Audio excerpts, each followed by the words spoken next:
What's up, guys? Loschmeister here, and today I'm bringing you another deck profile for Yu-Gi-Oh! And this is going to be my Floowandereeze deck profile. I've been playing this deck for about 2 months now, maybe a little less, and I've been really grinding it, playing it on ranked, like DB, and at locals. Really trying to get the hang of it, learn the ins and outs, and it's actually a really fun deck. You know, a lot of people think it's super easy, like quote-unquote brain dead to play, but it's actually, you kind of need to know what you're doing. Your sequencing is really important, and having outs and knowing the ins and outs of your deck and other matchups is really important. And that's why I've been having a lot of fun with it, and I thought I'd show you guys my build. I believe it is, in my opinion, the most consistent version, which just because some of the tech choices I have, and I don't want to say it's the most powerful, but like it really has a lot of utility, and it just feels really good to play. So we'll just jump right into it. I'll probably go over some of the stuff a little more in depth just in case people don't know what cards do. But anyways, we'll just hop right in. So you got yourself your little birds. So you start off with the 3 Robina. It's your searcher. You know, any level 4 or lower winged beast, pretty darn good to search. You got to play 3 of it. Super strong. I mean, obvious. Like, you always play 3 Robina. 1 card starter. And you play 3 Eglin. Not quite as good as Robina, but it searches you your big birds. Any level 7 or higher wing beasts, super good. You got to be playing 3 of it. And then the one, well, not one, but some people may disagree with me on this, but I am playing 2 Stree and 1 Tokan. And the reasoning for this is because with Tier Element in the format, it's really tough having your stuff milled, and Stree is the only way you can recur graveyard stuff by banishing it. There is the argument that their shufflers will stop Stree in her tracks, which that's true. That does happen. However, you still accomplish putting cards back in your deck, which is what, or not back in your deck, but back into play, which is what Stree is for banishing and then having Tokan to add it back. Because getting both your M-Pens milled, you know, when you're going second, that's pretty detrimental. That's pretty bad. So that's, I don't know. I personally prefer this. I've thought about even bumping Tokan to 2, but to me it wasn't quite worth it. Stree is just, in my opinion, more worth it. Like, Tokan definitely can come up more, what with Dreaming Town being banished and stuff, but in my opinion, this is just the right lineup here. Things would change probably after Photon Hypernova, but that's it for all the little birds. You are playing 2 of the Barrier Statue. I feel like this is kind of mandatory in tier format because of milling and stuff.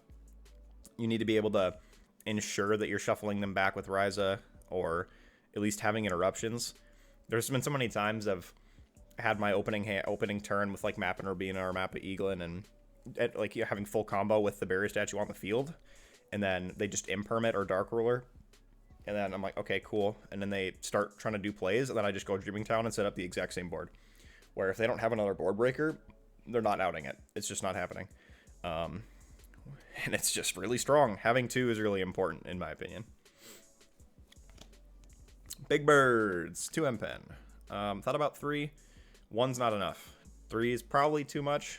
I don't know. I think 2 is the sweet spot, just because of obviously bricking issues, and you only need to search so much. Like, after you resolve M-Pen 2 or 3 times, it almost doesn't matter anymore. Like, usually it doesn't. You start running out of targets almost. But M-Pen at 2 is, in my opinion, the really important one. I don't really think you'd play more than 2 or less than 2.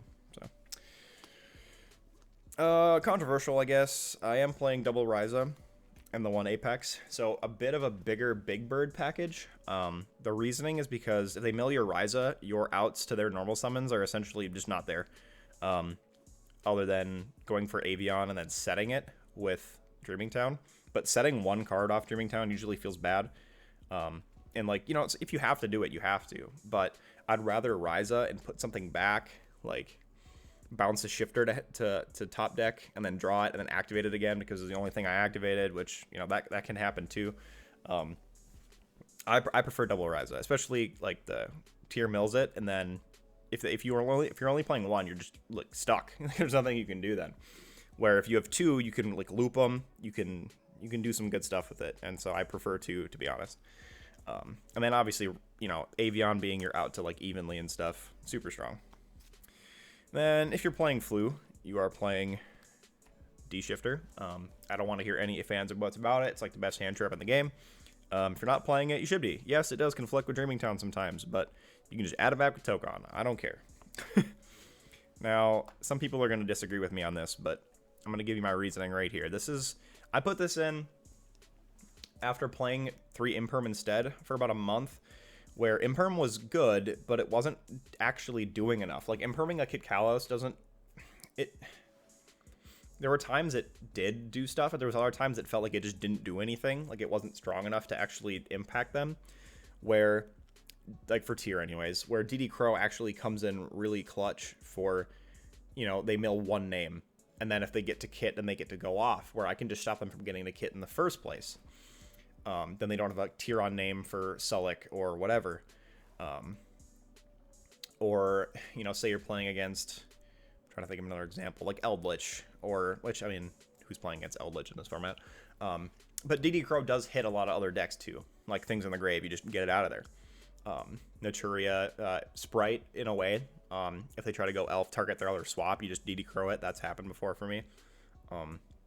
Where, again, Imperm's good, but the main other deciding factor for me was the fact that DD Crow is a winged beast.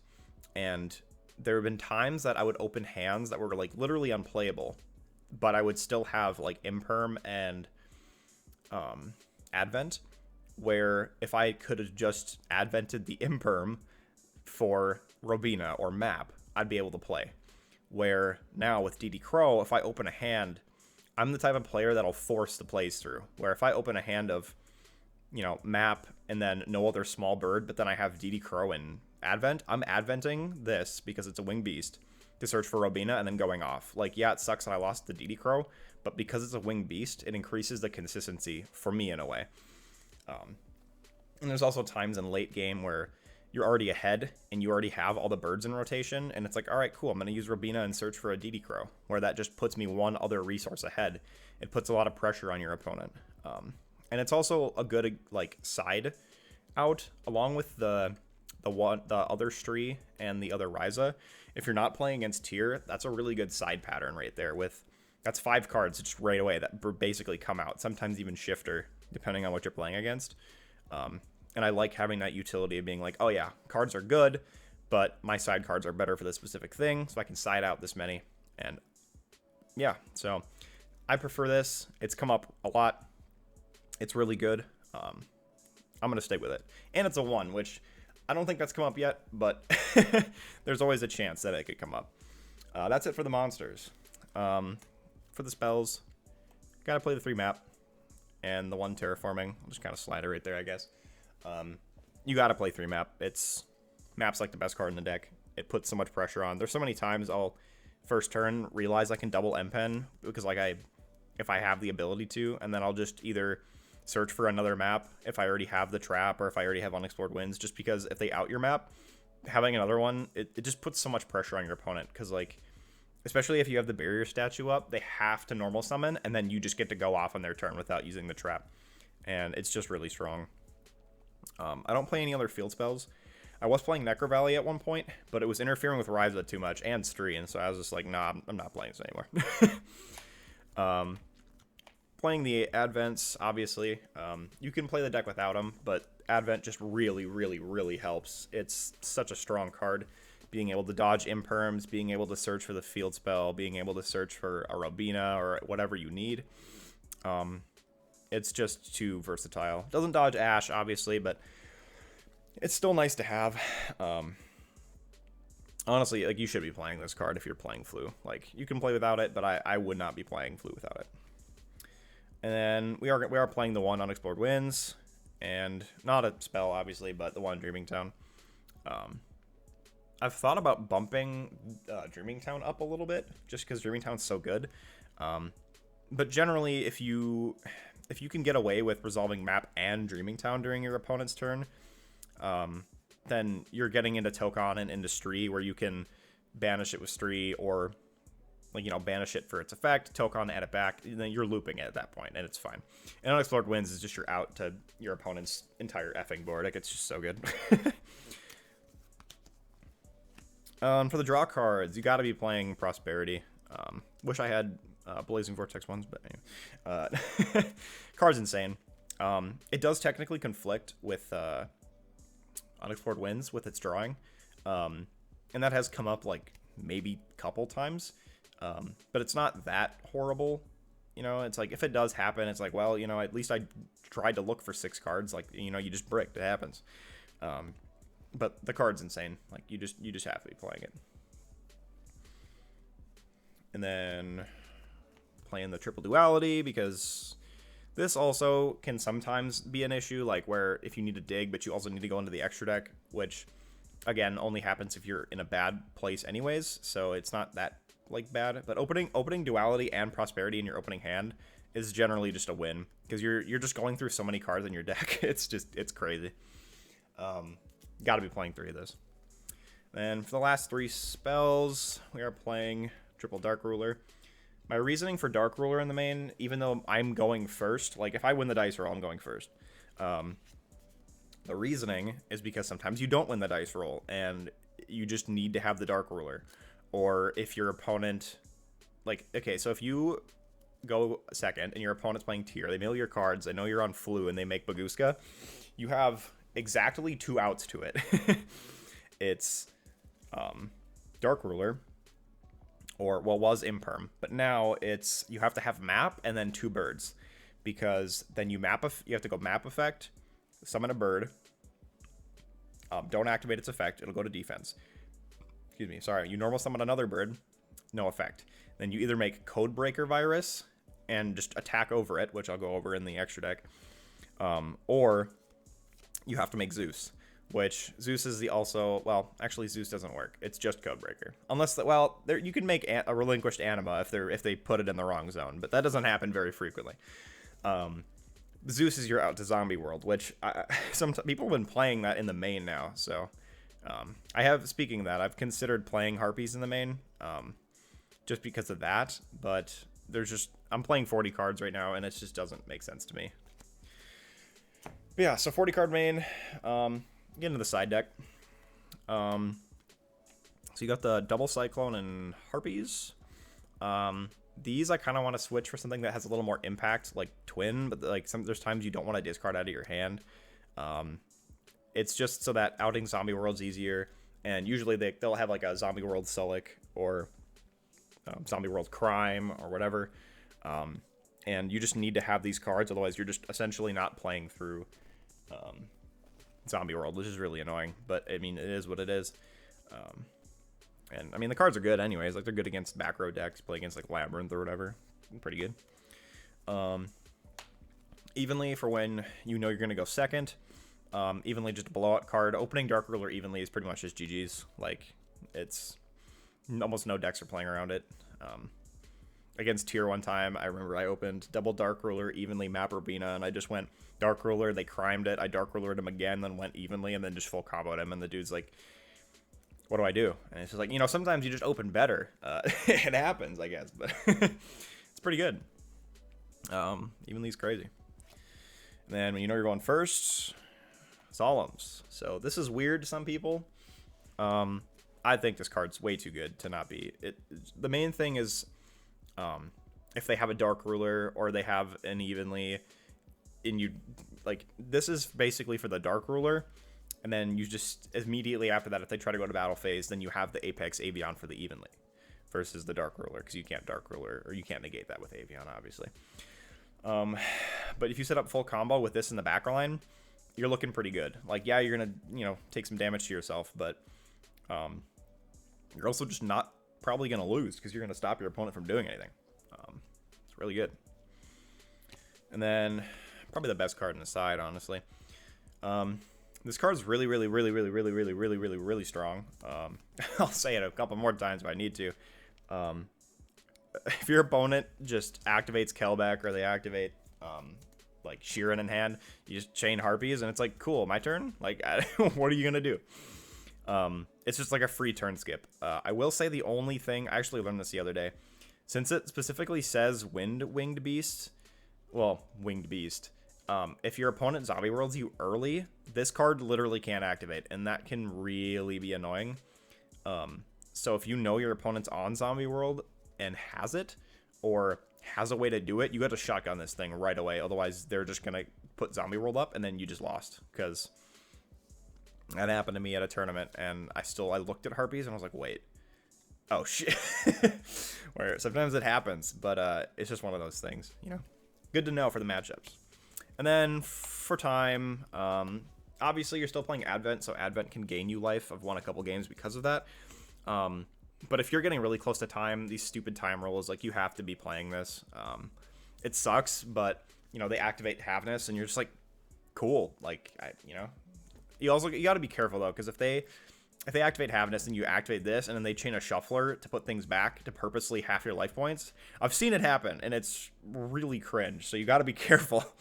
But this card's, like, needed, unfortunately, because of those time rules. And then just for the extra real quick, we'll just hop into it.